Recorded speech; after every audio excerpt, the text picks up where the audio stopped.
እንዴት ዋልሽ? እንዴ በዚህ ማታ የመጣሽው ምን ሆነሽ ነው?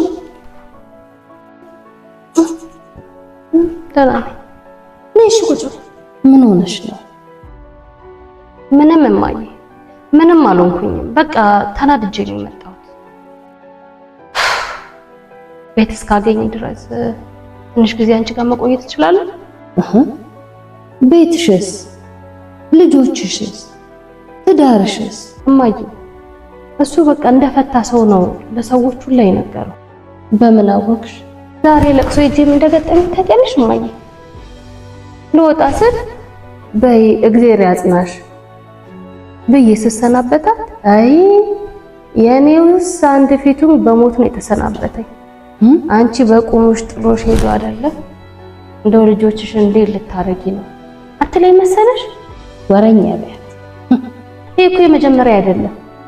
የተለያዩ ሰርግም ሲሄድ ቤተሰቦቹ ጋርም ሲሄድ የጎሪጥ ነው የሚያዩ። ለምን ብለው ያወራል ማለት አየ ሚስት ነገር መቼም አሸሸ ገደሜ ለማለት እንዲመቸው ነው ብለሽ አስበሽ ነው አይደል የሚሆነው? ቢሆን ነው እማዬ። አንቺ ሞት እንደዛም ሆነ ጥሩ ነው ያስወራ። ታቆ ወደ ቤቱ የበለጠ እየተሰበሰበ ጉዳዩ እንደከበሮ ነው።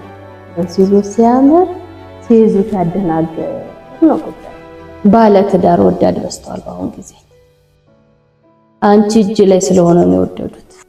ውሽሚቱ ካለች አቅልሎ የመጣባት ቀን በልሂድ ወደ እናት የወለደ አይጥልም ነው የምትለው።